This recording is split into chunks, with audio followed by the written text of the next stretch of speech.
Hello students, welcome to our channel. நாம் இன்றைக்கி இந்த பதிவில் காமன் ஆஃப் இயர்லி எக்ஸாமினேஷன் நம்ம வந்து 11th standard chemistry model question தான் வந்து பார்க்க போகிறோம். ஸோ இந்த கொஷின்ஸை நீங்கள் வந்து ஸ்கிப் பண்ணாமல் எல்லா வீடியோ இப்போ இந்த வீடியோ ஃபுல்லாக பாருங்கள். எப்படி இந்த கொஷின்ஸ் நான் உங்களுக்கு அப்ரோச் பண்ணுன்றதை மறக்காமல் சொல்லிவிடுவேன். ஏன்னா அப்போ தான் நீங்கள் வந்து இதில் வந்து படிக்காமல் போயிட்டீங்கன்னா தான் நீங்கள் மார்க் வந்து கம்மியாக ஸ்கோர் பண்ணுவீங்க. இப்போ நீங்கள் படிச்சுட்டு போயிட்டீங்கன்னா இந்த ஸ்க்ரீனில் தெரியக்கூடிய எல்லா கொஸ்டினுமே உங்களுக்கு தெரியுது அப்படின்னா நீங்கள் அதிகமாக மார்க் வந்து ஸ்கோர் பண்ணிவிடுவீங்க. ஸோ சான்சஸ் வந்து மிஸ் பண்ணாதீங்க. நீங்கள் இப்போ தான் நம்மளுடைய சேனலுக்கு புதுசாக வந்திருக்கீங்கன்னா ஸ்கூல் நியூஸ் தமிழ் சேனல் இந்த சேனலை நீங்கள் சப்ஸ்கிரைப் பண்ணி பக்கத்தில் இருக்கக்கூடிய பெல் ஐக்கானை ப்ரெஸ் பண்ணி ஆல் அப்படின்ற ஆப்ஷனை செட் பண்ணி சப்போர்ட் பண்ணுங்கள்.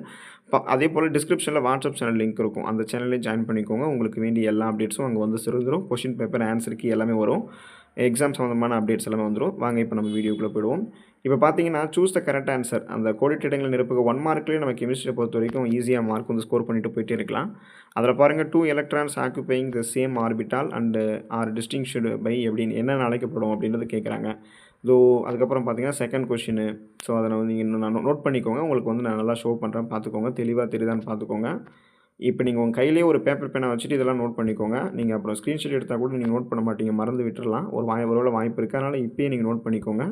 1 மார்க் வந்து நம்ம ஈஸியாக வந்து மார்க் வந்து ஸ்கோர் பண்ண முடியும். இப்போ சில பேர் வந்து பார்த்தீங்கன்னா 2 மார்க் 3 மார்க்லாம் படிப்பாங்க. காம்பவுண்ட் நேம் தெரியாமல் 5 மார்க்லாம் அப்ரோச் பண்ணாமலே போயிடுவாங்க. ஆனால் ஈஸியாக 1 மார்க்கில் வந்து மார்க் எடுக்கிறது வந்து கோட்டை விட்டுருவாங்க. அதனால் நீங்கள் என்ன பண்ணுறீங்கன்னா 1 மார்க்லேயும் இனிமேல் வந்து பாஸ் பர்சன்டேஜை வந்து நம்ம உறுதிப்படுத்துறதுக்காக என்ன பண்ணலாம்னா 1 மார்க்கில் டக்குன்னு நம்ம எடுத்துகிட்டு போயிட்டே இருக்கலாம்.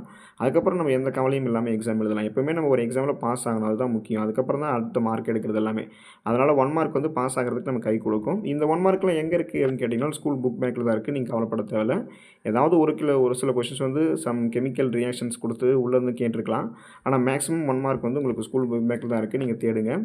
Osmotic pressures of a solution is given by the relation. 9th கொஸ்டின்லாம் பாருங்கள். அது மாதிரி உங்களுக்கு வந்து என்ன ரிலேஷன், என்ன ஃபார்முலா அந்த மாதிரி தான் கேட்பாங்க. இப்போ பாருங்கள் 10th கொஸ்டின் பாருங்கள். த ஐசோமீட்டர் ஆஃப் எத்தனாலிஸ் வந்து என்ன.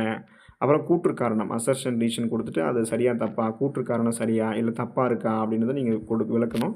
அந்த 14 கொஸ்டின் நான் உங்களுக்கு ஷோ பண்ணுறேன், பார்த்துக்கோங்க நல்லா. தென் அதுக்கப்புறம் பார்த்தீங்கன்னா 12வது question hyper conjugation is also known as என்ன அழைக்கிறாங்க. Among the following which is meta directing group. The name C2F2 Cl2 அப்படின்றது என்ன. அந்த pH of normal rain water வந்து என்ன அப்படின்றத நீங்கள் எழுதிக்கோங்க. இது ரொம்ப ரொம்ப இம்பார்ட்டன்ட் எல்லாமே. அதுக்கடுத்து பார்த்தீங்கன்னா பார்ட் 2 2 மார்க் எழுதணும். 24 அந்த கொஸ்டின் வந்து கம்பல்சரி. ஸோ ஃபஸ்ட்டு உங்களுக்கு சொல்கிறேன் பாருங்கள். How many moles of solute particle are presented in the 1 liter of 10⁻⁻4 m potassium sulphate அப்படின்றது நீங்கள் கால்குலேட் பண்ணணும்.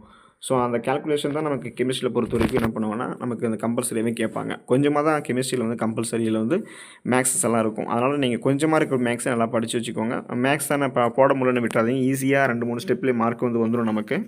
அப்புறம் what do you understand by the term mole. State Heisenberg's uncertainty principle. Why sodium hydroxide is much more water soluble than sodium chloride. Give the mathematical expression of compressibility factor Z. Define third law of thermodynamics. Define the term isotonic solution. What is meant by functional group.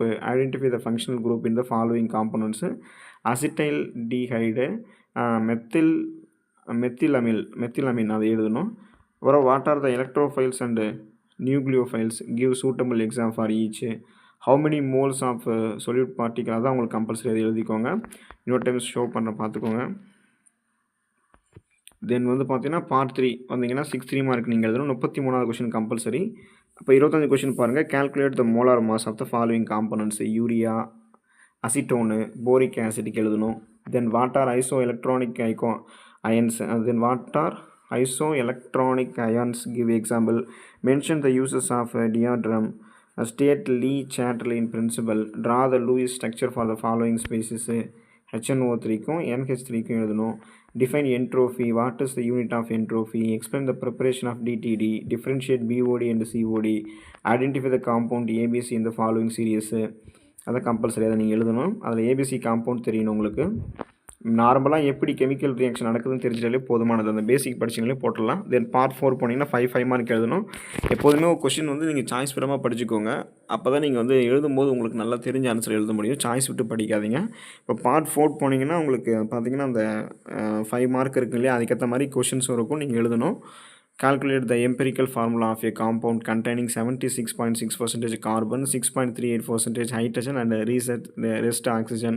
Write a short note on azimuthal quantum number or explain the boiling method for the determination of ionic radius 35A12 அதில் எழுதிக்கோங்க. அது வந்து உங்களுக்கு 5 மார்க்னா ஒன்று 2 மார்க்காக இருக்கும், ஒன்று 3 மார்க்காக இருக்கும்.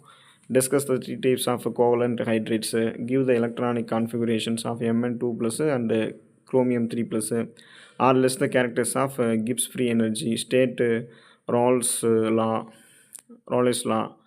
Explain the correction terms for volume in the van der Waals equation. So இது ஒவ்வொன்றுமே இம்பார்ட்டண்ட்டு. தென் அடுத்து வந்தீங்கன்னா derive the general expression for the equilibrium constant Kp and Kc for the reaction. இந்த ரியாக்ஷனுக்கு கேபி கேசி கான்ஸ்டன்ட் வந்து equilibrium constant எழுதணும். Discuss the formation of oxygen molecule using MO theory with diagram. ஆறு இந்த கீழே இருக்கக்கூடிய காம்பவுண்டுக்கு வந்து ஐயூபிஎஸ்சி நேம் எழுதணும். அடுத்து compare SN1 and SN2 reaction mechanism. 38ல் 1 பார்த்தீங்கன்னா ஸ்டார்டிங் ஃப்ரம் அது கொடுத்துருக்காங்க இல்லையா, அதை ப்ரிப்பேர் பண்ணணும். How does Huckel's rule help to decide the aromatic characters of the compound? Or what are the various methods you suggest to protect our environment from pollution? So இது நீங்கள் எழுதணும். இந்த ஒரு கொஸ்டினுமே நல்லா படிச்சுக்கோங்க. All the best for your examination. Thank you students.